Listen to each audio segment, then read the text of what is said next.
Smart Áudios, tornando os sons da vida acessíveis a todos.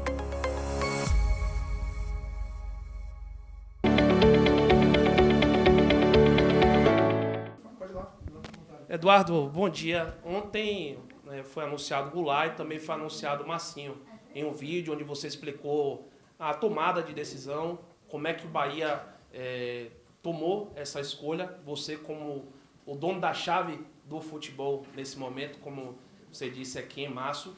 Na internet, principalmente na internet, a gente vê muita repercussão negativa em relação à contratação do Massinho, muitos torcedores protestando.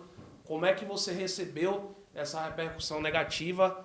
Como é que o Bahia vai lidar com essa situação de ter uma parte da torcida reclamando da contratação do Massinho? Ulisses, boa tarde. Obrigado pela presença. A gente já, de certa forma, esperava que houvesse uma repercussão negativa, mas a gente também vê uma repercussão positiva por outro lado, né? E a gente é muito sensível a esse olhar, a esse tipo de discussão, porque é um tema relevante, né? Não é uma situação normal.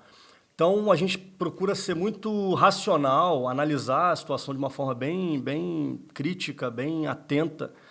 O fato de ser o jogador que foi, eu já conhecer bem o histórico, claro que pesa, né? Nenhuma decisão é tomada por uma pessoa só dentro do clube, nenhuma contratação, nenhuma decisão de chegada ou saída de funcionário, por exemplo, é uma pessoa só que toma a decisão. Mas sim, o presidente me deu a chave do clube, como ele brincou na minha apresentação, e a decisão final, obviamente, claro que passa por uma discussão interna, mas eles me deram carta branca para tomar essa decisão.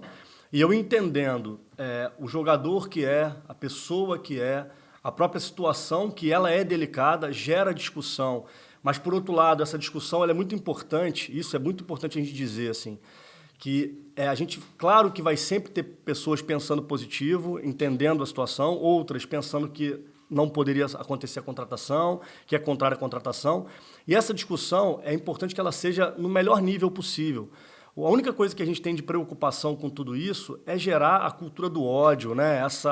Isso é que eu acho que a gente tem que tomar um cuidado, mas a divergência entre opiniões de que é certo contratar ou não é certo contratar, se for num nível elevado de discussão, ela é importante, porque a gente está tratando de uma coisa que vai além do futebol, né? Por outro lado, é um ser humano, por outro lado, uma pessoa que precisa voltar a trabalhar, que reconhece o erro, pediu perdão para a família, né? Com quem houve o acidente, cometeu erros e reconhece, a justiça está julgando o caso, e a gente vai respeitar sempre o que a justiça determinar, porque a gente entende que tem que ter justiça. A gente não é contrário, muito pelo contrário, a gente é muito favorável a isso. E a gente entende que a coisa vai ser muito respeitada, mas é um ser humano que precisa trabalhar, como qualquer outra profissão. Se ele fosse um padeiro, a gente entende, obviamente, que existe uma repercussão por ser um jogador, é uma figura notável. Mas se ele tivesse qualquer outra profissão, ele não voltaria a trabalhar. Então a gente entende todo esse cenário, entende a discussão, reconhece e respeita todo tipo de discussão a respeito do tema, mas depois de analisar bastante, durante 2 meses, toda a situação, a gente entendia que fazia sentido trazer um jogador que eu já conheço, que eu tenho uma relação desde base, já conheço há mais de 10 anos, a gente entendia que fazia sentido oportunizá-lo a voltar a trabalhar.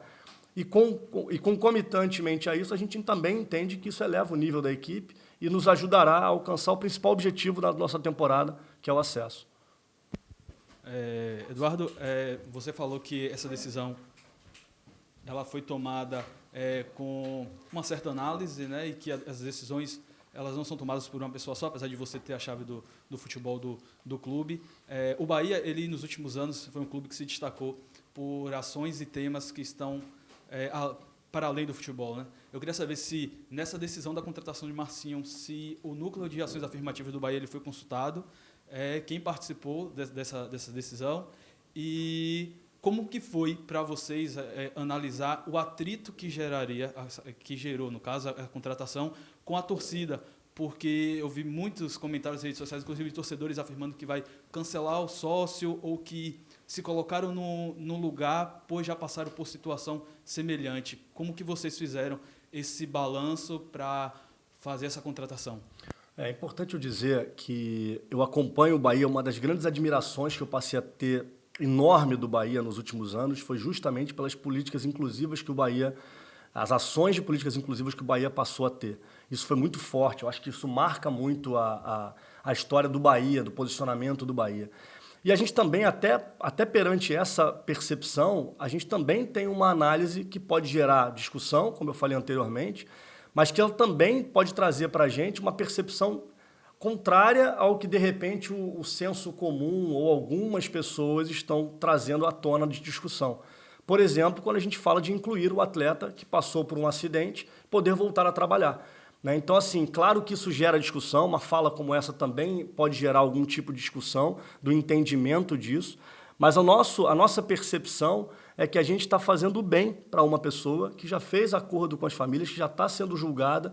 A gente tem que tomar um cuidado para a gente também não partir para a política do cancelamento de um outro ser humano, né?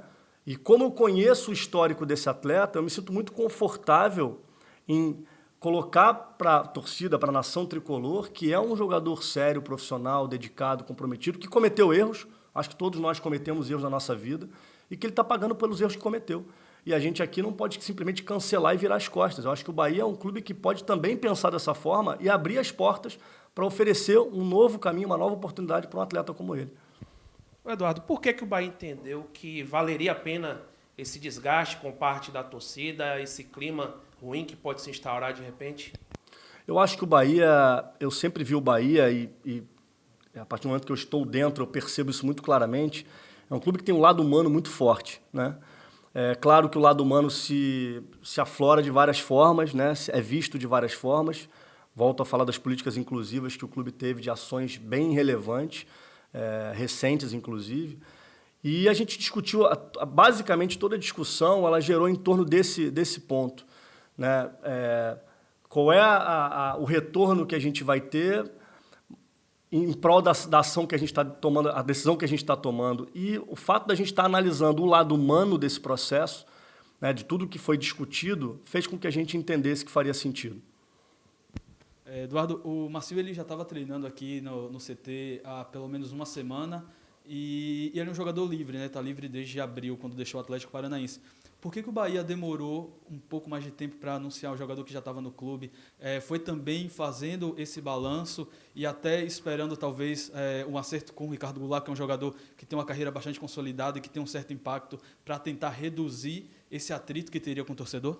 Não, na verdade, todo o imbróglio foi simplesmente documental, né? A gente, na verdade, queria muito anunciar o Marcinho semana passada, só que, como ele está vindo por empréstimo de um clube de fora, gera um trâmite mais burocrático. E esse trâmite demorou um pouquinho em função das questões do clube, dos ajustes, dos acordos, e só ontem a gente conseguiu, efetivamente, ficar tranquilo que a gente poderia anunciá-lo. Então, foi fundamentalmente em função de parte documental e de registro. Só para complementar aqui, ele foi para o Chipre, mas não foi, né? Mas o registro dele foi para o Chipre. E só voltou no sábado. É importante, né? Só na quinta-feira da semana passada o time do Chipre Sexta, né? fez a solicitação do PMS. Quinta de manhã.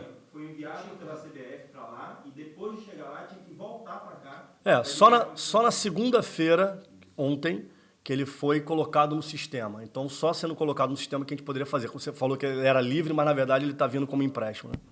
Fala um pouquinho sobre a questão técnica do Marcinho, um atleta que disputou 3 partidas. A apresentação foi na do Goulart, temporada. Hein? Pois é, disputou 3 partidas na temporada.